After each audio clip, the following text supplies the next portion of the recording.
of the game where we made them pay, but over the course of 48, that strategy worked. So you tip your hat to them. I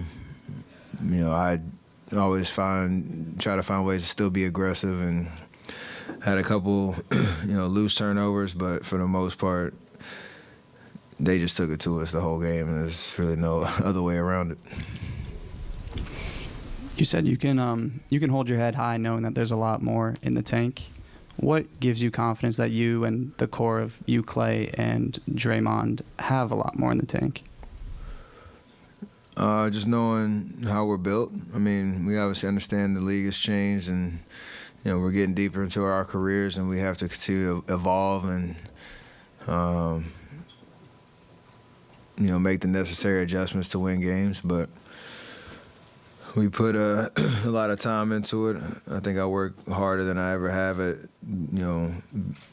being prepared for a season and trying to perform at the level that I expect. And I know those two guys have been through it with me.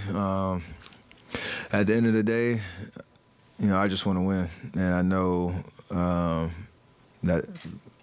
that's fully possible. I know the summer's going to be a lot of conversations and trying to set up ourselves to win, and whatever that means. I hope that's the outcome.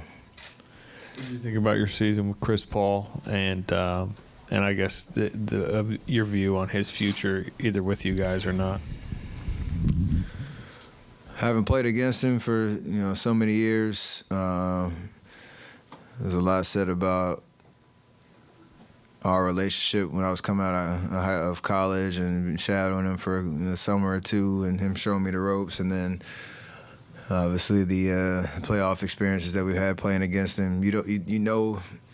I know him, his family. I know the way he approaches things, but when you see it on a day-to-day through the course of the season, you see how passionate he is about the game of basketball, the conversations you have, the way that we kind of push each other.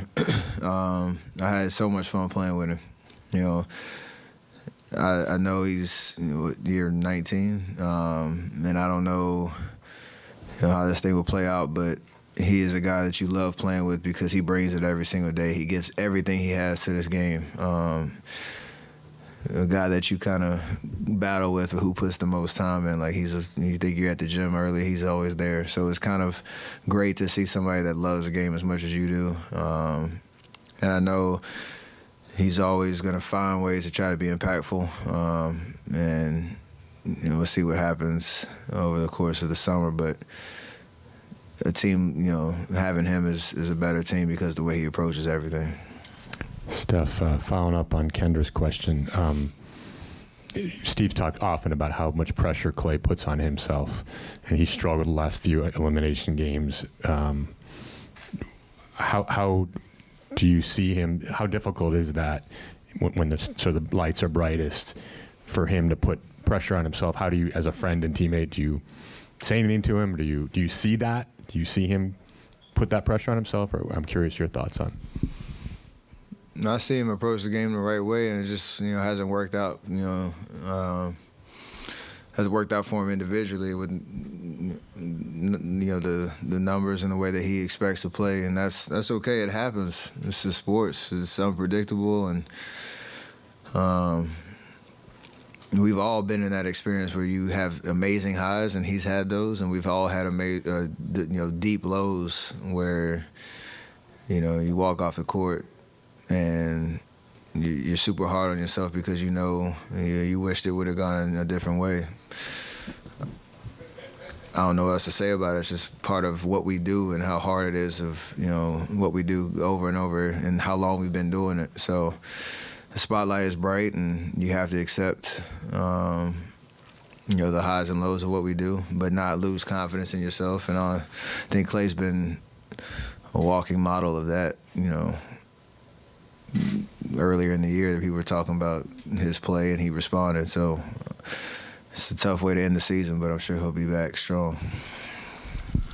Steph, how do you feel, I guess, physically? You've had to carry a heavy load, especially with some of the changes that's been going on, on the floor. in the last maybe quarter? Did you feel fatigued? Did you feel the burden? I mean, you talked about Chris Paul being in year 19. You're what year? 15? How do you feel? I know I'm answering this question April 16th with no more games left, but I feel great. If we had to play Friday, I'd have been fine. If, going to a playoff series, I'd have been fine. Like, I'm built for this, and I put so much time in. And then, like, there's no sympathy. Oh, you had this burden to carry and all that. That's what we get paid to do. And,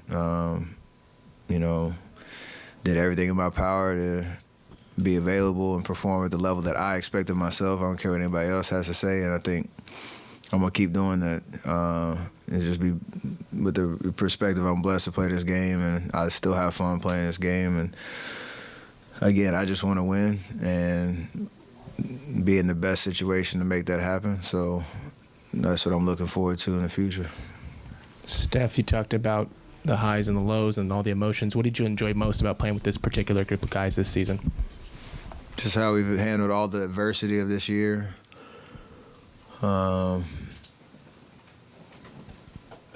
It's been an emotional roller coaster, for sure. And you realize how much time you spend together.